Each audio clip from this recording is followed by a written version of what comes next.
Welcome to the inaugural edition of Beyond the Badge. Beyond the Badge is a program we're doing here at KSL to honor law enforcement officers of all kinds from all over the state. Highway patrol troopers and police officers and sheriffs who are being honored for the extraordinary things they do to help us every day. These are things that happen every day that before now we just never heard about.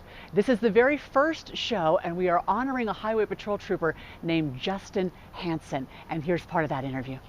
And I'm here with Commissioner Keith Squires. And Commissioner, it's so good to be here with you. And Amanda, thank you, because I know that there's been a tremendous effort and support for our officers throughout the state from every agency by you and others, and we really appreciate you doing this. Tell me about this man that you want to nominate. Justin Hansen is one of our troopers. He's worked for the Utah Highway Patrol and Department of Public Safety for about 15 years. And to me, Justin is just that model for us on somebody who got into this work for the right reasons because they genuinely care. He loves to help people, and he just is a great people person and reflects so positively on the work that all of us do in law enforcement. You describe him in your letter to me as kind, and you say that's sometimes not a word that we would associate with law enforcement, but he is a kind person. Tell me what you mean. I mean, his genuine personality is that he cares about people, and I've had opportunities where he hasn't known that I've been watching him.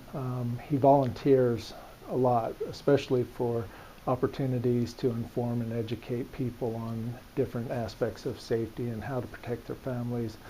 And one time I was at a conference where he had a safety booth set up, and I noticed as I was approaching, and I had my family with me, that there was a large group around one of the booths, and that was our booth that Justin was manning. And as I got closer, my wife and my son and I enjoyed listening to him as he explained things. And he does it in such a way with his personality and just that genuine passion for it that people gravitate to him, and just does a fantastic job. Now, he is a helicopter pilot, correct? Well, he's not a pilot. He's one of our sorry. Tactical flight officers. I see. And so what that is that our pilots on the rescue flights and the different law enforcement support flights, they have one of our troopers in this capacity that fly with them. Their job is to man the controls, the FLIR system that uses heat to identify individuals and assist in the rescue. And I mean, they physically sometimes, especially in some of our mountainous areas, are put in a situation where they have to, in a precarious area, exit the aircraft and help the people and then get them back onto the aircraft so they can be lowered to rescue crews from the search and rescues. So this is very dangerous work. Was he injured in one of those rescue attempts? He was. Unfortunately, last September, he was participating in a search and rescue mission with the pilot, and they were in the mountains above Salt Lake County and with the search and rescue team. And it was a sad event because the missing hiker had died as a result of a fall. And so they were working to help recover the body for the family and get it lowered down to the valley. And as they were there, an accident occurred where the rope from the search and rescue team accidentally came into the main rotor of the helicopter. And when that happened, the helicopter reacted violently and began rotating.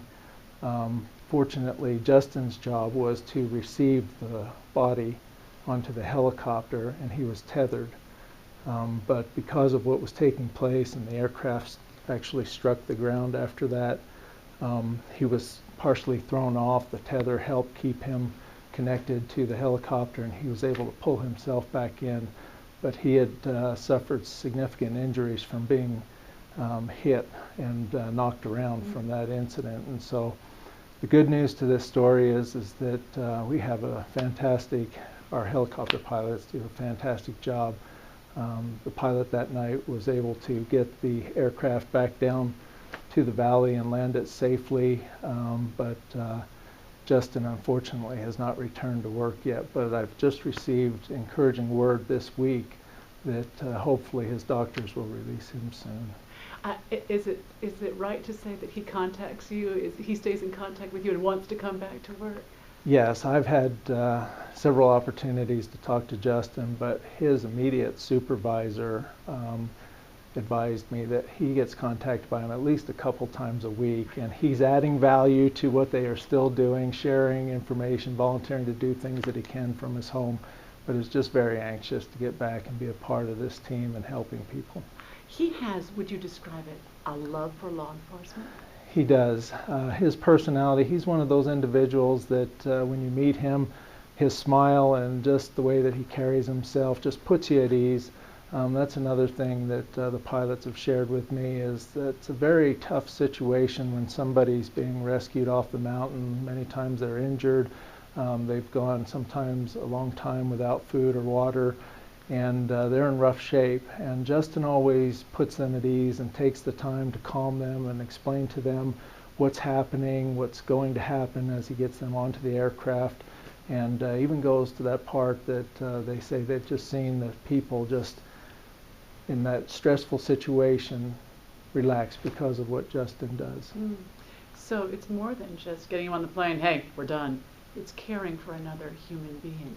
I hear this theme, Commissioner, that officers, troopers are caring for other human beings. This is what we need to let the public know about.